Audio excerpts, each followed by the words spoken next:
ഇപ്പോൾ മന്ത്രിയുടെ പ്രതികരണം അങ്ങ് കേട്ടിട്ടുണ്ടാകുമല്ലോ. 3 കാര്യങ്ങൾ ചൂണ്ടിക്കാണിക്കുന്നുണ്ട്. 1, സൗജന്യ ബസ്സിലെ യാത്ര. 2, സർക്കാർ സ്കൂളുകൾ. 3, സ്വകാര്യ ആശുപത്രികൾ. ചികിത്സയ്ക്ക് സ്വകാര്യ ആശുപത്രി പോകുക. അവിടെ ബ്ലേഡാണെന്ന് നമുക്ക് എല്ലാവർക്കും അറിയാം. നമുക്ക് വഴിയില്ലാതെയാണല്ലോ അവിടെ പോവുക, ഭൂരിപക്ഷം ജനവും, സാമാന്യ ജനവും. പിന്നെ സർക്കാർ സ്കൂളുകളുടെ കാര്യത്തിൽ നല്ല നിലയിൽ പ്രവർത്തിക്കുന്ന ഒട്ടനേകം സ്കൂളുകൾ നമ്മുടെ സംസ്ഥാനത്തുണ്ട്. അതുതന്നെയാണ് നമ്മുടെ പൊതുവിദ്യാഭ്യാസത്തിൻ്റെ അടിത്തറ. പക്ഷേ മോശമെന്ന വാക്കിനർത്ഥം ആ നിലയിലല്ല. പക്ഷേ അങ്ങനെ വിദ്യാഭ്യാസമായി ഉന്നത നിലവാരമില്ലാത്ത പല സ്കൂളുകളും ഉപേക്ഷിച്ച് സ്വകാര്യ സ്കൂളുകളിലേക്ക് ആളുകൾ പോകാറുണ്ട്. അത് അവിടുത്തെ അക്കാഡമിക് മികവ് കൊണ്ടാണ്. പക്ഷേ ഈ സൗജന്യം ലഭിക്കുമ്പോൾ സർക്കാർ ബസ്സിലേക്ക് ഇടിച്ചു കയറുന്നു എന്നൊരു അധിക്ഷേപകരമായ പരാമർശം ഈ മന്ത്രിയിൽ നിന്ന് വരുന്നത് ഏത് സാഹചര്യത്തിലാണ്? ആ പ്രതികരണത്തെ എങ്ങനെ വേണം പൊതുസമൂഹം വിലയിരുത്താൻ എന്നാണ് അങ്ങയുടെ നിലപാട്?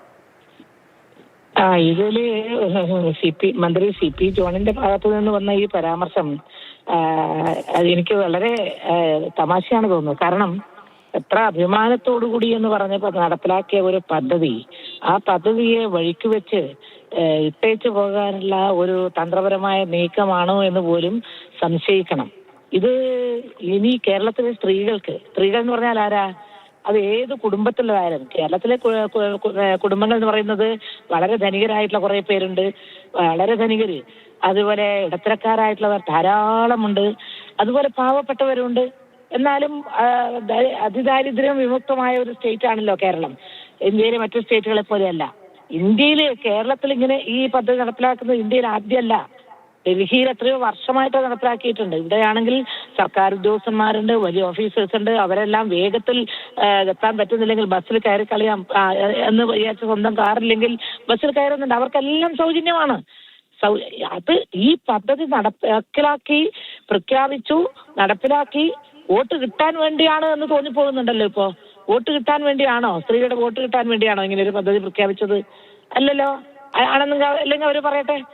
അപ്പൊ ഇങ്ങനെ ഒരു പദ്ധതി പ്രഖ്യാപിച്ചു, സ്ത്രീകളെല്ലാം സ്വാഗതം ചെയ്തു. ആര് കയറുന്നു എന്ന് ആരും ഗവൺമെന്റ് നോക്കരുത്. അവരിടത്തരക്കാരാണോ പാവപ്പെട്ടവരാണോ അതിന് മറ്റുള്ള ന്യായീകരിക്കാൻ വേണ്ടിയിട്ട് സ്കൂളിൽ അയക്കുന്നുണ്ടോ, ആശുപത്രിയിൽ അയക്കുന്നുണ്ട്. അതെല്ലാം ഈ പറയുന്ന ആളുകൾ തന്നെ അവനവന്റെ കുട്ടികളെ എവിടെയാണ് അയക്കുന്നതെന്ന് ആദ്യം ഒന്ന് ചോദിക്കണം.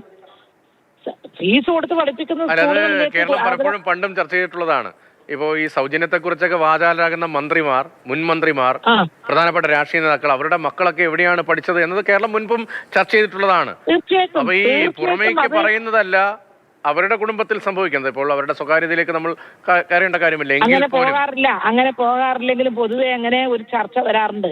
കാരണം നമ്മൾ സർക്കാർ സ്കൂള്, സർക്കാർ ആശുപത്രി എന്ന് പറയുമ്പോൾ ഓരോ വ്യക്തിയുടെയും ഇഷ്ടമാണ്. ആ ഇഷ്ടത്തിന്റെ അവരുടെ അവകാശം, അവരുടെ അവകാശത്തെ ചോദ്യം ചെയ്യാൻ നമുക്ക് ഇന്ന് നമുക്ക് നമ്മുടെ ഈ ജനാധിപത്യ രാജ്യത്തിന് അതിന് സാധ്യതയില്ല. അവരുടെ ഇഷ്ടത്തിനനുസരിച്ച് പോകുന്നു. അവരുടെ കുട്ടികളെ ഏത് സ്കൂളിൽ ചേർക്കണം എന്ന് അവർ തീരുമാനിക്കും. അപ്പോ ഏത് ബസ്സിൽ കയറണം, പ്രൈവറ്റ് ബസ്സിൽ കയറണോ, സർക്കാർ ബസ്സിൽ കയറണോ എന്ന് സ്ത്രീകളാണ് തീരുമാനിക്കുക. ഇപ്പൊ അവർക്ക് സൗജന്യം കിട്ടുന്നു. അത് അവരുടെ കുടുംബത്തിൽ കുറച്ച് എന്തായാലും ഒരു മാസം 2000, 1500, 2000 കിട്ടുന്നു. എന്തിനാണ് ഈ നമ്മുടെ മന്ത്രി ഈ രൂപത്തിൽ ഇങ്ങനെ സ്ത്രീകളെ അധിക്ഷേപിച്ചുകൊണ്ടൊരു സംസാരം നടത്തിയത്? പ്രിയദർശിനി പദ്ധതി എന്നത് വളരെ ഒരു സർക്കാരിന്റെ ഏറ്റവും പ്രധാനപ്പെട്ട പദ്ധതിയാണ്. ഈ സർക്കാരിന്റെ ഏറ്റവും വലിയ നേട്ടം ആയി തന്നെ അവതരിപ്പിക്കാൻ കഴിയുന്ന പദ്ധതിയാണ്. ആ നിലയിൽ അവതരിപ്പിക്കേണ്ട മന്ത്രി എന്തുകൊണ്ടാണ് സൗജന്യം കിട്ടിയാൽ അതിനുവേണ്ടി ഇടിച്ചു കയറുന്നവരാണ് സ്ത്രീകൾ എന്ന നിലയിലുള്ള പ്രസ്താവന നടത്തിയത്? അതേക്കുറിച്ച് പഠിക്കുകയാണ് എന്ന് പറയുന്നത് സാമാന്യ ജനത്തിന് സാധാരണ പഠിക്കാതെ തന്നെ എന്താണ് അതിൻ്റെ പിന്നിലെ ശാസ്ത്രം, ധനതത്വ ശാസ്ത്രം എന്താണ് എന്നറിയാം. പണമില്ലാത്തത് കൊണ്ടാണ്, പണം സേവ് ചെയ്യുന്നതിന് വേണ്ടിയാണെന്നത് എല്ലാവർക്കും അറിയാം.